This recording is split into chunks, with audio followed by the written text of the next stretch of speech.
Teman-teman satu kelasnya mengambil data atau mengambil mata kuliah yang lain? Big data, Pak. Big data. Semuanya? Iya, Pak, semua. Hah? Iya, Pak, semua. Semua. Nggak ada milih yang lain?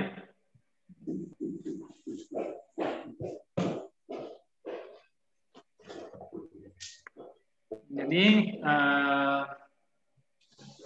informasinya sama tuh. Kamu kelas hari apa? Hari Kamis atau hari Jumat atau hari Rabu? Rabu, Pak. Rabu. Informasinya sama temannya supaya segera bergabung di kita pada sore pada pagi hari ini. Yang sudah bergabung masih 16 ya.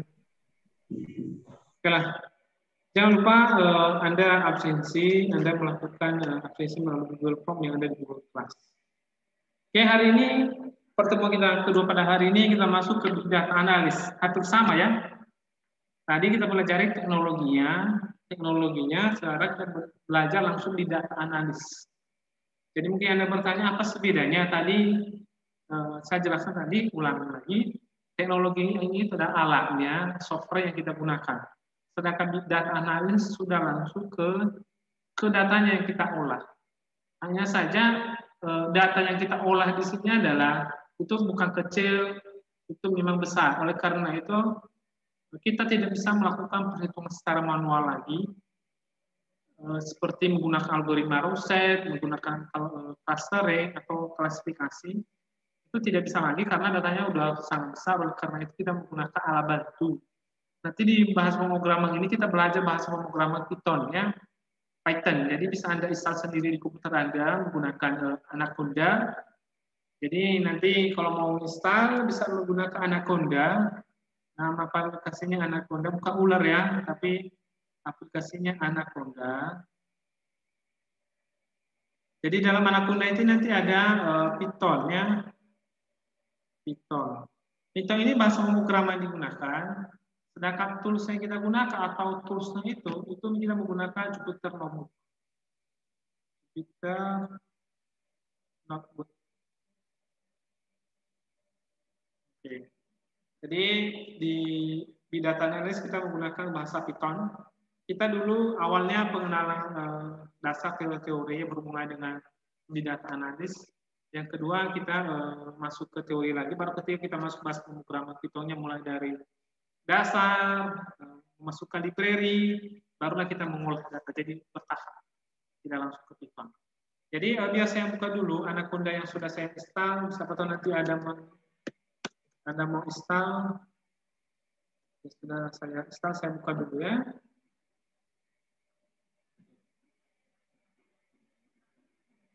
Jadi Anaconda-nya bisa Anda dulu di internet dan di-install di komputer Anda. Setelah itu nanti aplikasi itu yang Anda install di situ itu masih dasar. Masih belum ada ikut aplikasi A, aplikasi B, atau library.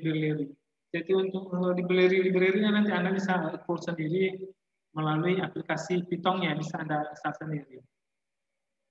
Jadi ini saya belum bisa. Ini Python-nya.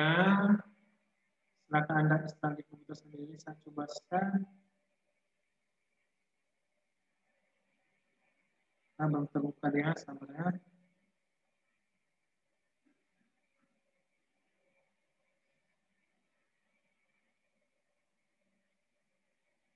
Anacondanya lumayan berat, jadi kita agak lama menunggu. Supaya komputer Anda cepat, ini komputer saya ini udah Core i3. Sebenarnya kalau secara teori sudah cepat. Kalau misalnya komputer Anda lebih cepat, ganti harddisknya dengan harddisk yang SSD. Jadi harganya sekitar 700.000, belum termasuk ongkos pasang, biar komputernya cepat. Jadi harddisk yang biasa ini nanti dipindahkan ke CD-ROM, baru setelah itu baru harddisknya yang SSD dimasukkan. Jadi komputer Anda 5 kali lebih cepat dari yang sebelumnya. Karena aplikasi Anaconda ini termasuk berat. Takutnya kalau misalnya Anda menggunakan harddisk biasa, belum SSD, lama. Lama atau komputer Anda jadi loadingnya lama. Jadi saya share aja yang sudah saya install di komputer saya ini. Anacondanya. Anda terlihat di komputer Anda kan?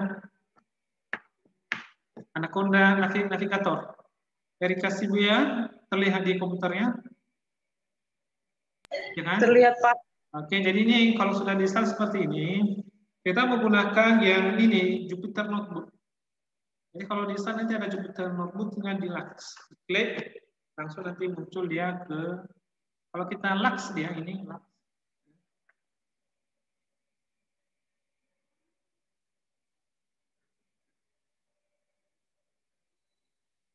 Agak lama sedikit.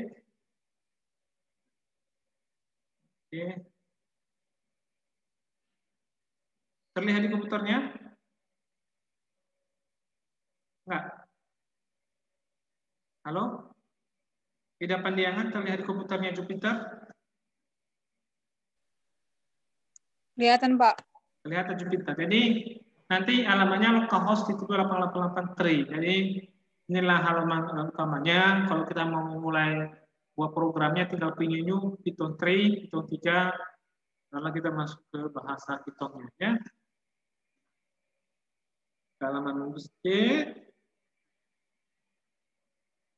Oke. Nah, inilah dia. Di sini lagi ketik kode programnya, misalnya 3 tambah 4, dijalankan 7-nya. Input, output, input. Terbaca kan di komputernya kan? 3 tambah 4. Sri, terbaca? Terlihat? Halo Sri? Tidak? Dia cuma tampak tampilan aplikasi aja, Pak. Oh, belum. Oke, start coba dulu ini. Ini terlihat? Terlihat, Pak. Oke, jadi misalnya 3 tambah 7 ini adalah bahasa Python, 10 misalnya tambah 7, kita jalankan, ini 19. Ini bahasa Python, bahasa dasar, jadi ada input yang ada. Oke, mungkin komputer Anda kemampuannya terbatas, misalnya masih Pentium 4 atau Pentium 3, atau belum core kan, masih masih di bawah Core 3 atau masih Core 2 Duo. Bisa Anda menggunakan, atau harddisknya belum diganti ke SSD, bisa Anda menggunakan yang ada di Google. Jadi Google itu ada, di Google ada. Jadi kalau saya buka ini terlihat layar putih Google, tidak? Terbaca Google kan? Terlihat, Pak. Jadi kalau di Google ada dia otomatisnya collapse research Google. Nah, atau collapse select. Nah, baru ini collapse research Google collapse. Jadi ada juga bahasa Python di Google. Di Google tidak perlu Anda install. Jadi Google ini sudah menggunakan call computing. Jadi call computing ini aplikasinya sudah ada di internet. Jadi bisa kita akses. Jadi perintahnya adalah dia collapse resist Google. Jadi Google itu bukan hanya Google Translate, bukan hanya Google Image atau Google email voice, bisa juga Google Collapse. Jadi kolaborasi, jadi laboratori komputer Google. Jadi seperti ini juga sama juga, dia bahasa Python. Ini tinggal code, kita masukkan misalnya 7 tambah 10, jalankan. Kita tunggu beberapa saat.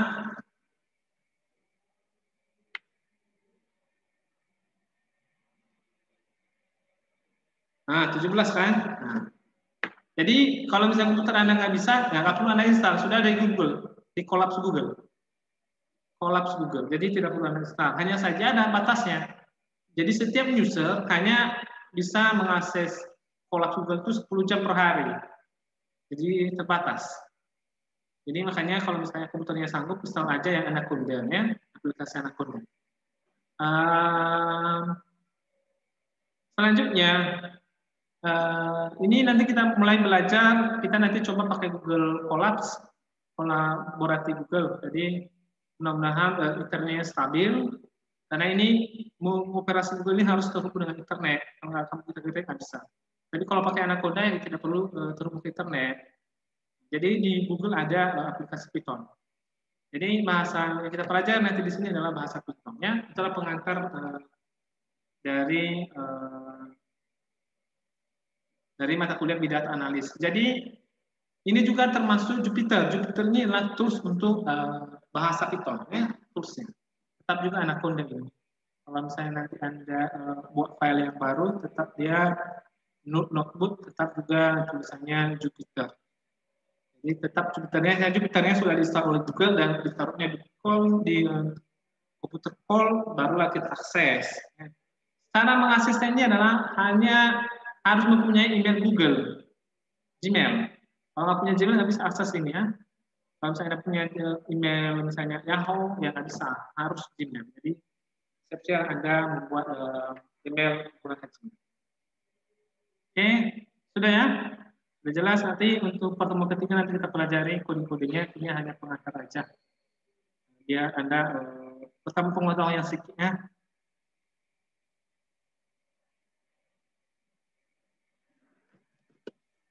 Oke, lanjut. Kita masuk ke materi kita, pengantar dulu. Kita hari ini pengantar aja dulu. Oke. Ini pengantarnya. Ini Big Data Analysis. Nama saya Eko Ribululu. Ini YouTube saya Eko Ribululu, IG-nya @Eko Ribululu. Ya, siapa tahu yang mau di subscribe atau mau di add silahkan. Di YouTube saya banyak ilmunya, banyak pengetahuannya. Kalau misalnya Anda mau belajar serius bisa membuka YouTube saya ya. Biar juga bertambah subscribe-nya. Oke, lanjut. Kita lanjut ke teorinya dulu ya. Ya, kita bahas hari ini adalah definisi, jenis, dan tipe data pengawalnya, statistik dasar untuk deskripsi, data quality, data processing, data cleaning, data integration, data reduction, data interpretation. Ini teori ya, jangan penting ada banyak kali Pak. Ini hanya teori, nanti prakteknya di Python. Ya, hanya teori saja, jadi dia punya pengetahuan dasar. Ya. Pertama, definisinya adalah apa definisi dari big data? Tadi sudah saya jelaskan, definisi big data itu adalah datanya terlalu besar atau kompleks untuk dilakukan proses analisis dalam basis data tradisional. Jadi datanya sudah besar ya. Datanya terlalu besar, berarti terlalu besar ya. Kayak gini kan aja lah besar ya. Besar ya, besar. Dan tersimpan di dalam dalam basis data tradisional. Misalnya tersimpan di dalam MySQL ya. Atau MySQL kan? Ya, aplikasi untuk database. Database kan tempat penyimpanan data ya. Jadi datanya besar sampai dalam basis data tradisional. Jadi dianggap SQL itu basis data tradisional. Kompleks, artinya lengkap. Ya, jadi kompleks. Jadi tadi salah satu kriteria tadi data besar itu harus kompleks dan ukurannya besar. Itulah big data. Kompleks ini artinya banyak, lengkap, memenuhi syarat bahwa itu disebut sebagai data. Yang dicirikan dengan 5V. 5V. Apa itu 5V? Volume, variety, velocity. Tadi kita pelajari ini kan, semua ini ada di Hadoop-nya. Ya, Hadoop-nya ini prinsip Hadoop tadi ya. Ya, kembali lagi kita ke tadi ya. Nah, ditambah lagi value dan veracity ya. Veracity. Jadi di MAVI itu dia memenuhi sebuah data itu dikatakan big data. Pertama tadi kompleks, besar dan memenuhi 5V. 5V yaitu volume, variety, velocity, value dan veracity. Apalah bedanya coba? Ya mudah-mudahan Anda bisa memahami apa bedanya. Volume ukuran ya. Variety berarti datanya ada berbagai jenis, banyak. Coba Anda lihat di sini. Volume berarti ukurannya besar. The refers to the sheer volume of data being generated every second. Jadi datanya besar. Yang kedua variety. Variety can you structure as well as unstructured data. Artinya datanya bervariasi, ada yang terstruktur, ada yang tidak terstruktur. Velocity, mana velocity? Velocity, speed which data is many and change equation between the diverse data set. Artinya pemrosesan datanya real time. Saya sudah jelaskan di Hadoop real time, streaming, datanya langsung. Jadi cepat. Yang kedua value ini nilai. Jadi having access to big data is all will and good, but the only useful if we can turn it into a value. Mempunyai nilai. Di sini ada dolar, berarti mempunyai nilai.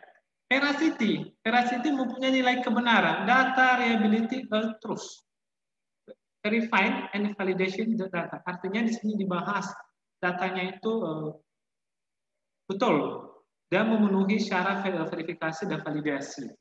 Jadi veracity datanya benar, kebenaran, bukan data manipulasi. Jadi 5V, saya ulangi, volume, variety, volume, velocity, value, veracity. Jadi hampir sama semua ya, mudah-mudahan diingat. Jadi 5V adalah volume, variety, velocity, value, veracity. Mudah-mudahan bisa diingat. 5V of big data. Jadi syarat disebut data itu seperti ini. Selanjutnya, jenis data. Jadi jenis data ini mungkin sebelumnya Anda tahu jenis data itu ada teks, ada huruf. Nah, ini berbeda di sini. Kalau kita big data, jenis datanya ada record. Tahu record kan? Ya data ini kan data record. Record itu baris, ya.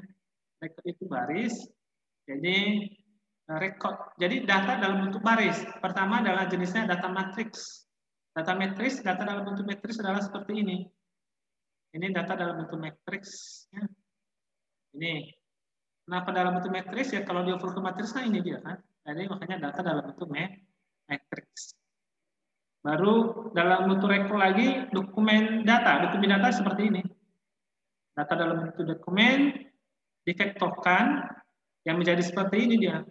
Dokumen pertama, dokumen kedua, dokumen ketiga, dokumen keempat. Dokumen pertama, complexity mengandung 2 kali, di algoritma 3 kali, dan sebagainya. Jadi ini data dalam bentuk dokumen.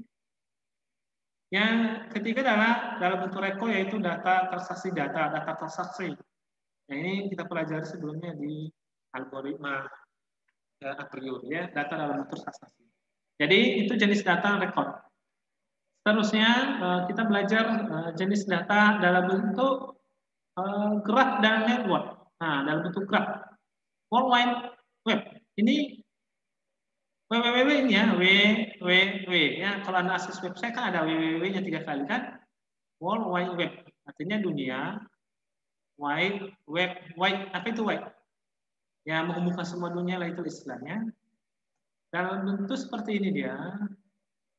Inilah gambarnya kan. Terhubung si A, terhubung dengan si C, dan lain sebagainya. Ya, macam ya seperti kita ini kan sebenarnya menggunakan www, hanya saja menggunakan aplikasi Zoom. Jadi ini kan kita terhubung sebenarnya. Antara saya dengan si Ida itu kan terhubung kan? Ya kan? Terhubung atau tidak? Antara saya dengan si Sri kan terhubung juga kan? Jadi disimbolkan dalam bentuk apa istilahnya itu? Relasi kimia, mestinya relasi kimia yang anak IPA. Ya, relasi kimia. Jadi seperti inilah dia. Kalau relasi kimia atau interaksi kimia atau reaksi kimia.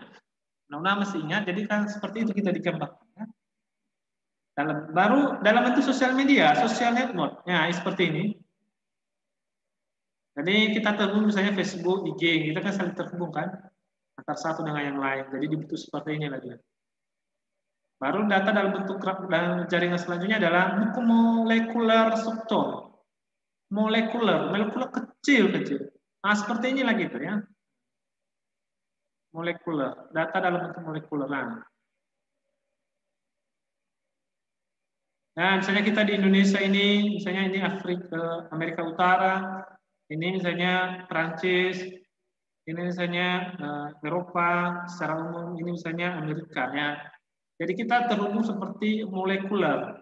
Karena kecil-kecil ya kita yang memang kecil, Indonesia kan besar. Jadi kita terhubung ke dalam media sosial dalam bentuk molekuler. Jadi seperti inilah gambaran.